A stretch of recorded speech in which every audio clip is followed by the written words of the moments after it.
High court ने बॉलीवुड अभिनेत्री ऐश्वर्या राय बच्चन को बड़ी राहत दी है। अदालत ने उनके निजी और व्यक्तित्व अधिकारों की रक्षा करते हुए ये स्पष्ट किया है कि बिना अनुमति उनकी तस्वीरों, आवाज, वीडियोस और अन्य सामग्री का इस्तेमाल करना उनके गरिमापूर्ण जीवन के अधिकार का उल्लंघन है।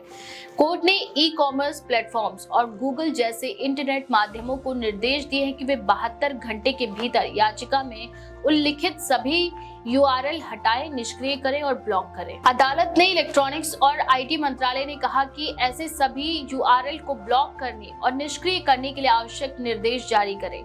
इसके साथ ही अदालत ने गूगल और ई कॉमर्स वेबसाइट्स को भी ये निर्देश दिया है कि वे उपलब्ध मूल ग्राहक जानकारी सीलबंद लिफाफे में अदालत में जमा करें। ऐश्वर्या राय ने याचिका में ये भी बताया कि कुछ वेबसाइटों, कंपनियों और अज्ञात व्यक्तियों के द्वारा उनके कॉपीराइट, प्रचार और व्यक्तित्व अधिकारों का उल्लंघन किया जा रहा है।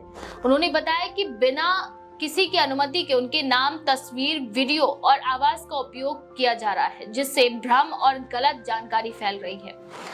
अदालत ने इस दुरुपयोग को स्पष्ट रूप से उल्लंघन बताया और कहा कि इससे उनके व्यवसायिक हितों और सम्मान को नुकसान पहुंच सकता है। जस्टिस गिरीश कटपालिया ने कहा कि याचिकाकर्ता ने प्रथम दृष्टया एक मजबूत मामला प्रस्तुत किया है और सुविधा का संतुलन भी उनके पक्ष में है। अदालत ने स्पष्ट किया कि प्रतिवादियों ने AI तकनीक का उपयोग कर उनके नाम, फोटोज और अन्य व्यक्तिगत तत्वों का दुरुपयोग किया है, जिससे उनकी प्रतिष्ठा और साख को ठेस पहुंच रही है। ऐश्वर्या राय के अलावा उनके पति अभिषेक बच्चन ने भी अपने पर्सनालिटी राइट्स की रक्षा के लिए कोर्ट का रुख किया। कोर्ट में उनकी याचिका में बताया गया कि उनकी तस्वीरों का AI के माध्यम से छेड़छाड़ किया जा रहा है और कभी-कभी अश्लील सामग्री भी बनाई जा रही है।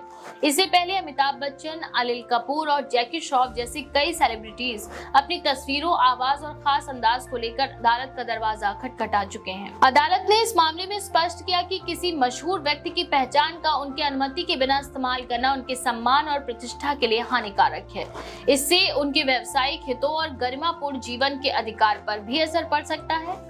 इस फैसले के बाद AI के द्वारा बिना अनुमति बनाई गई सामग्री को हटाने और रोकने में बड़ी राहत मिली है और ये मामला डिजिटल मीडिया में पर्सनालिटी राइट्स की सुरक्षा के लिए महत्वपूर्ण मिसाल बन गया है।